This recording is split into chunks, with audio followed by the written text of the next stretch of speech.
সম্মানীয় দর্শক, দেখছেন এই মুহূর্তে N A stock Bangla YouTube channel. সরাসরি চোখ রাখবো আজকের বাছাই করা 10টি গুরুত্বপূর্ণ সংবাদে। তার আগে আপনার কাছে ছোট্ট একটি অনুরোধ, ভিডিওটিতে একটি লাইক করবেন, চ্যানেলে নতুন হতে হলে অবশ্যই চ্যানেলটিকে সাবস্ক্রাইব করে পাশের বেল আইকনটি প্রেস করে রাখবেন প্রতিদিনের গুরুত্বপূর্ণ সংবাদগুলি সবার আগে দেখার জন্য। 100 দিনের ন্যায্য পাওনা ছাড়ুক কেন্দ্র, দিল্লিকে বার্তা রাজ্যপালের। 100 দিনের ভুক্তভোগীদের পাওনা টাকা অবিলম্বে রাজ্যকে মিটিয়ে দেওয়ার জন্য দিল্লিকে বিশেষ বার্তা পাঠালেন রাজ্যপাল সিবি আনন্দ বোস।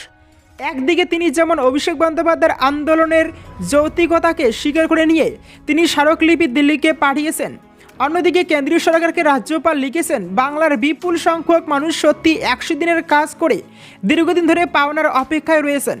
দিল্লির শীর্ষ মহলের সঙ্গে এই পাওনা মেটানো নিয়েও তার কথা হয়েছে বলে রাজভবন সূত্রের খবর। কেন্দ্রীয় সরকারের দুই শীর্ষ ব্যক্তিত্বের সঙ্গে আলোচনায় রাজ্যপালের যুক্তি, কাল বিলম্ব না করে 100 দিনের এই পাওনা মিটিয়ে দেওয়া উচিত, না হলে বাংলার সাধারণ মানুষ ভুল বুঝছে। শরীর খাটিয়ে শ্রম দিয়েও মজুরি না মেলায় কেন্দ্রের বিরুদ্ধে ক্ষোভ জন্মাচ্ছে আমজনতার। প্রায় 2 বছর ধরে রাজ্যের ন্যায্য পাওনা আটকে রাখা নিয়ে মমতা বন্দ্যোপাধ্যায়ের সরকারের দাবির সঙ্গেও অনেকটাই একমত রাজ্যপাল। শুধু তাই নয়, ভুক্তভোগীদের সামনে রেখে 100 দিনের পাওনা নিয়ে অভিষেকের আন্দোলনের যৌক্তিকতা আছে বলে ব্যক্তিগত ধারণা রাজ্যপালের।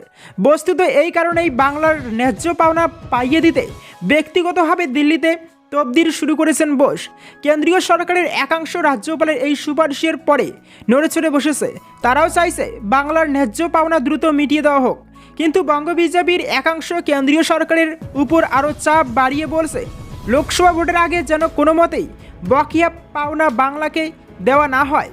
বস্তুত এই কারণেই কেন্দ্রীয় সরকার বাংলাকে বকেয়া এক্ষুনি মেটাবে কি না তা সম্পূর্ণ নির্ভর করছে দিল্লির রাজনৈতিক সিদ্ধান্তের উপর। যদিও রাজ্যপাল ইতিমধ্যে নিজের বক্তব্য স্পষ্ট করে কেন্দ্রকে জানিয়ে বলেছেন এতগুলো মানুষের পরিশ্রমের ন্যায্য পাওনা টাকা এতদিন ধরে আটকে রাখা ঠিক হয়নি। শুধু তাই নয়, আইন মেনে বা মানবিক কারণেও এই টাকা দ্রুত মিটিয়ে দেওয়াও জরুরি। যদিও এই বিষয়ে রাজ্যপাল তার লিখিত চিঠির বাইরে একটি কথা প্রকাশ্যে কোথাও বলেননি। 100 দিনের শ্রমিকদের পাওনা মিটিয়ে দেওয়ার দাবিতে রাজভবনের সামনে তৃণমূলের ধর্না চলার সময় বঙ্গ বিজেপির একাংশ চায়নি রাজ্যপাল অভিষেক বন্দ্যোপাধ্যায়ের সঙ্গে আলোচনায় বসুক। উল্টে নানাভাবে বঙ্গ বিজেপি চেয়েছিল কলকাতায় না ফিরে রাজ্যপাল বাইরেই থাকুন, কিন্তু সিবি আনন্দ বোস তৃণমূলের দাবির সঙ্গে একমত হয়ে অভিষেকের সঙ্গে দেখা করে একদিকে তিনি যেমন স্মারকলিপি গ্রহণ করে কেন্দ্রকে পাঠান, অন্যদিকে নিজের বক্তব্য স্পষ্ট করে দিল্লিকে যুক্তি দিয়ে বুঝিয়ে 100 দিনের পাওনা মিটিয়ে দিতে সুপারিশ করেছেন। মহুয়ার বিরুদ্ধে সাক্ষ্য প্রমাণ দিতে হবে, এবার বিজেপি সাংসদকেই তলব এথিক্স কমিটির। এবার মহুয়া মৈত্রের বিরুদ্ধে সাক্ষ্য প্রমাণ দেওয়ার জন্য নিশিকান্ত দুবেকে তলব করল সংসদের এথিক্স কমিটি। তলব করা হয়েছে মূল অভিযোগকারী আইনজীবী জয় অনন্ত দেহাদরিরকেও। আগামী 26শে অক্টোবর সংসদের সশরীরে হাজিরা দিতে হবে নিশিকান্তকে। টাকার বিনিময়ে প্রশ্ন করার অভিযোগে মহুয়া মৈত্রের সাংসদ পদ খারিজের দাবি তুলে স্পিকারকে চিঠি লিখেছিলেন বিজেপি সাংসদ নিশিকান্ত দুবে। তার দাবি ছিল তৃণমূলের এই সাংসদ অর্থ ও উপহারের বিনিময়ে লোকসভায় আদানিদের বিরুদ্ধে প্রশ্ন তুলেছিলেন। পাশাপাশি লোকসভা থেকে আপাতত তাকে সাসপেন্ড করার দাবিও তোলেন নিশিকান্ত। বিজেপি সাংসদের সেই চিঠি এথিক্স কমিটির কাছে পাঠিয়েছিলেন লোকসভার স্পিকার। সেই চিঠির ভিত্তিতে নিশিকান্তকে সাক্ষ্য প্রমাণ দেখানোর জন্য তলব করল সংসদের এথিক্স কমিটি। একা নিশিকান্ত নন, মহুয়ার বিরুদ্ধে তদন্ত চেয়ে সিবিআইকে চিঠি দেন আইনজীবী জয় অনন্ত দেহাদরিও। তিনি তৃণমূল সাংসদের বিরুদ্ধে এই অভিযোগ প্রকাশ্যে আনেন। সেই আইনজীবীকেও তথ্য প্রমাণ সহ তলব করেছে সংসদের এথিক্স কমিটি। আগামী দিনে মহুয়াকেও তলব করা হতে পারে। মহুয়া আগেই নিশিকান্ত এবং আইনজীবী জয় অনন্ত দেহাদরির বিরুদ্ধে মানহানির মামলা দায়ের করেছেন। এমনটা যে হতে চলেছে তেমন ইঙ্গিত অবশ্য মহুয়া আগেই দিয়েছিলেন। এক্স হ্যান্ডেলে চ্যালেঞ্জ ছুড়ে দিয়ে বলেছিলেন এইসব ভুয়ো ডিগ্রিওয়ালা এবং বিজেপির তথাকথিত প্রাজ্ঞদের বিরুদ্ধে বহু সুবিধা লঙ্ঘনের অভিযোগের বিচার বাকি রয়েছে। আমার বিরুদ্ধে যে কোনো প্রস্তাব আপনারা সংসদে আনতে পারেন, তবে আশা করব তার আগে মাননীয় স্পিকার এই বকেয়া বিষয়গুলো মেটাবেন। পুজোর মুখে কেন্দ্র ডিএ বাড়াতেই রাজ্যকে নিশানা শুভেন্দুর। কেন্দ্রীয় সরকার ডিএ বাড়াতেই রাজ্যকে নিশানা বিরোধী নেতা শুভেন্দু অধিকারীর রাজ্য ও কেন্দ্রের ডিএ ফারাক নিয়ে তোপ শুভেন্দুর। ডিএ ফারাকের প্রসঙ্গ নিয়ে সোশ্যাল মিডিয়ায় পোস্ট করেছেন বিরোধী দলনেতা। তিনি লিখেছেন 4% বৃদ্ধির পর কেন্দ্রীয় সরকারি কর্মীরা ডিএ পাবেন 46%। দুর্ভাগ্যবশত কেন্দ্র ও রাজ্য সরকারি কর্মীদের মধ্যে ডিএর ফারাক বাড়ছে। পশ্চিমবঙ্গ সরকার ডিএ দিচ্ছে 6%, মোদী সরকার দিচ্ছে 46%। পুজোর আগে ডিএ বৃদ্ধি কেন্দ্রের। দীপাবলির আগে সরকারি কর্মী ও পেনশনভোগীদের বড় উপহার দিয়েছে মোদী সরকার। প্রধানমন্ত্রী নরেন্দ্র মোদীর সভাপতিত্বে মন্ত্রিসভার বৈঠকে কেন্দ্রীয় কর্মচারী এবং পেনশনভোগীদের মহার্ঘ ভাতা বৃদ্ধিতে অনুমোদন দেওয়া হয়েছে। মহার্ঘ ভাতা 4% বৃদ্ধির সঙ্গে সঙ্গে তা 42% থেকে 46% পৌঁছে গেল। 18 অক্টোবর বুধবার এই বিষয়ে মন্ত্রিসভার বৈঠক অনুষ্ঠিত হয়, যেখানে মহার্ঘ ভাতা বৃদ্ধির অনুমোদন করা হয়েছে। মহার্ঘ ভাতা বৃদ্ধির সাথে কেন্দ্রীয় কর্মচারী এবং পেনশনভোগীদের অক্টোবর মাসের বেতন দেওয়ার সম্ভাবনা রয়েছে। জুলাই থেকে সেপ্টেম্বরের বকেয়া কেন্দ্রীয় কর্মচারী এবং পেনশনভোগীদের অক্টোবর মাসের বেতনের সাথে দেওয়া হতে পারে। তৃণমূল সাংসদ শান্তনু সেন বলেন, বামফ্রন্টের আমলে যে জায়গায় ডিএ ছিল, মমতা বন্দ্যোপাধ্যায়ের সরকার কেন্দ্রের সার্বিক অসহযোগিতা সত্ত্বেও সেই জায়গা থেকে ডিএ অনেকটা বাড়িয়েছেন। সামনে 5 রাজ্যে নির্বাচন। বিজেপি খুব ভালো মতো জানে এই নির্বাচনে তাদের ভরাডুবি হবেই, তাই এটা রাজনীতির চটকদারি ছাড়া আর কিছুই নয়। কেন্দ্র রাজ্যের বকেয়া আটকে রেখেছে, তা সত্ত্বেও কাজ করছে এই সরকার, দাবি শান্তনু সেনের। যাচ্ছেন না অমিত শাহ, নাড্ডা কি যাবেন সুকান্তর পুজোয়? চর্চা বিজেপির অন্দরে। বিরোধী দলনেতা শুভেন্দু অধিকারীর অনুরোধে কলকাতার একটি পুজো মণ্ডপের উদ্বোধন করে গিয়েছেন কেন্দ্রীয় স্বরাষ্ট্রমন্ত্রী অমিত শাহ। বিজেপির রাজ্য সভাপতি সুকান্ত মজুমদারও শাহকে আমন্ত্রণ করেছিলেন বালুরঘাটের একটি পুজোর উদ্বোধন করার জন্য। সুকান্তর ডাকে অবশ্য সাড়া দেননি কেন্দ্রীয় স্বরাষ্ট্রমন্ত্রী, ফলে হতাশ হতে হয়েছে সুকান্ত শিবিরকে। রাজ্য সভাপতির এলাকার পুজোয় না আসায় বঙ্গ বিজেপির মধ্যেই প্রশ্ন উঠেছে। এই আবহে ষষ্ঠীর রাতে কলকাতায় আসার কথা বিজেপির সর্বভারতীয় সভাপতি জেপি নাড্ডার। সপ্তমীর দিন অর্থাৎ 21 তারিখে বাংলায় পুজো দেখবেন তিনি। শহরতলি ও জেলায় বিজেপির উদ্যোগে কয়েকটি পুজোয় যাবেন। এখনও পর্যন্ত যা খবর 3টি পুজোয় তিনি যাবেন, তার মধ্যে সল্টলেক ও উলুবেড়িয়ার একটি পুজো রয়েছে, অন্যটি ঠিক হয়নি। সুকান্ত মজুমদারের লোকসভা কেন্দ্র বালুরঘাটের পুজোতে নাড্ডা যান কিনা সেটা নিয়ে চর্চা চলছে গেরুয়া শিবিরে। সুকান্ত মজুমদার জানিয়েছেন, জেপি নাড্ডার সূচি এখনও চূড়ান্ত হয়নি। ষষ্ঠীর দিন বিকেলে আসার কথা, সপ্তমী অষ্টমী থাকতে পারেন। বালুরঘাটে যাবেন কিনা সেটা এখনও চূড়ান্ত নয়। এদিকে ইজেডসিসির চত্বরে গত 3 বছরের মতো এবারও হচ্ছে বিজেপির উদ্যোগে দুর্গাপুজো। তবে সরাসরি বিজেপির বদলে এবার উদ্যোক্তা বিজেপির কর্মী সমর্থকদের সংগঠন ভারতীয় সংস্কৃতি মঞ্চ।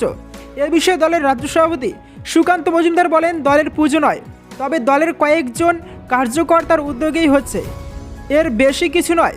সল্টলেকে বিজেপির উদ্যোগে এই পুজোর উদ্বোধনও করেছেন সুকান্ত। উল্লেখ্য, পার্টির উদ্যোগে দুর্গাপুজো করা নিয়ে দলের মধ্যে বিভিন্ন সময় বিতর্ক তৈরি হয়েছে। সেই বিতর্ক এড়াতেই কি সরাসরি বিজেপির সাংস্কৃতিক সেলের ব্যানারে এবার পুজো করছেন রাজ্য নেতারা? সল্টলেকে এক বিজেপি নেতার পুজোয় যাওয়ার কথা রয়েছে নাড্ডার। ইজেডসিসির পুজোতেও তিনি যেতে পারেন।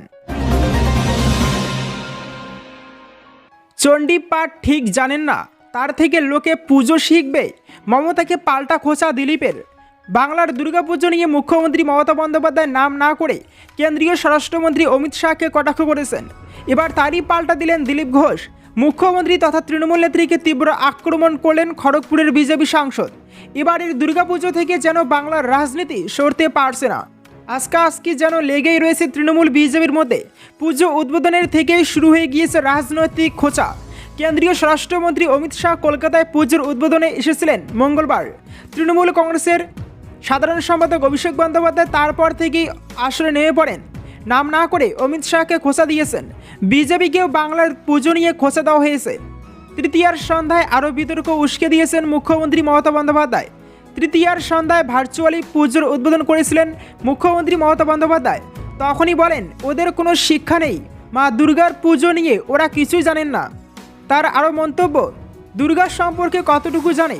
রামচন্দ্র মা দুর্গার পুজো করেছিলেন, অকাল বোধন করেছিলেন রাবণকে হারাতে। এই নিয়েই শুরু হয়েছিল রাজনৈতিক তোড়জোড়। এবার আসরে নেমে পড়েছেন বিজেপির সাংসদ দিলীপ ঘোষ।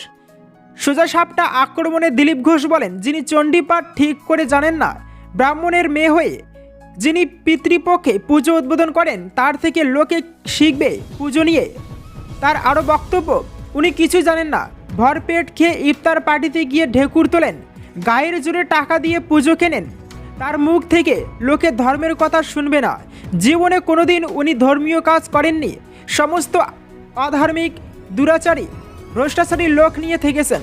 প্রতিদিন কোনো না কোনো সাংসদ বিধায়কের বিরুদ্ধে কমপ্লেন আসে। যারা নৈতিকতা জানে না, যার মন্ত্রীরা লাইন দিয়ে জেলে যায়, এইসব লোকের সঙ্গে উনি থাকেন কেন? তার কাছে ধর্মের কথা শুনবো, এত দুর্দশা আমাদের হয়নি। এই কথা বলেছেন দিলীপ ঘোষ। চতুর্থী আবহে রীতিমতো সরগরম বাংলার রাজনীতি। অভিষেক বন্দ্যোপাধ্যায়ের বক্তব্য নিয়েও খোঁচা দিয়েছেন দিলীপ ঘোষ। তার কথায়, যার বংশে সবাই চিরদিন মিথ্যা বলে এলো, উস্কালো, ভোটের জন্য কর্মী আদিবাসী রাজবংশীদের ভয় দেখিয়ে এলো, তাদের মুখে একই কথা শুনি আজই মন্থরায় মুখে।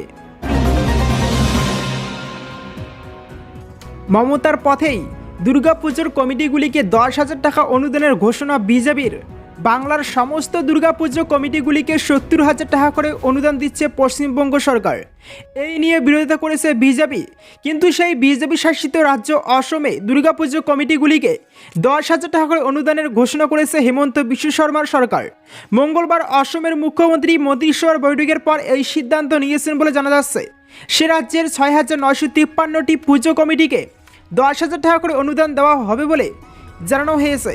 এই নিয়ে অসমের পর্যটন মন্ত্রী জয়ন্ত বড়ুয়া বলেন, মন্ত্রিসভার সম্মতিক্রমে প্রতিটি পুজো কমিটিকে 10,000 টাকা করে অনুদান দেওয়ার সিদ্ধান্ত গ্রহণ করেছেন মুখ্যমন্ত্রী। শুধু তাই নয়, এছাড়াও ওই বৈঠকে এক নতুন কর্মসূচি নেওয়া হয়েছে সরকারের তরফে। ঠিক হয়েছে আগামী 25শে ডিসেম্বর থেকে 10ই জানুয়ারি 5 দিন 5 রাত নির্দিষ্ট একটি করে গ্রামে থাকবেন রাজ্যের মন্ত্রীরা। তারপর 400টি নতুন বিদ্যালয় তৈরির শিলান্যাস হবে। পুরনো স্কুল ভবনগুলির সংস্কারের জন্য 7 কোটি টাকা করে বরাদ্দ করা হয়েছে। এছাড়াও একগুচ্ছ সরকারি প্রকল্প আসছে বলে জানিয়েছেন অসমের পর্যটন মন্ত্রী। এই অনুদান প্রসঙ্গে বঙ্গ বিজেপির সভাপতি সুকান্ত মজুমদার বলেছেন, আমি যা শুনেছি তাতে মন্ত্রিসভার সিদ্ধান্তে দুর্গাপুজোয় আর্থিক অনুদান দেওয়া হচ্ছে। এখানে যেমন তৃণমূলের মালকিন নিজে ইচ্ছে মতো কাকে টাকা দেবেন ঠিক করেন, সেটা ওখানে হয় না। সুকান্ত আরও বলেন, অসমের সরকারি কর্মচারীরা কেন্দ্রীয় হারে ডিএ পান। আমাদের মুখ্যমন্ত্রীর ভাষায় তাদের কাউকে মহার্ঘ ভাতার জন্য ঘেউ ঘেউ করতে হয় না। সুতরাং অসম সরকার যা পারে বাংলার তৃণমূল সরকার তা পারে না।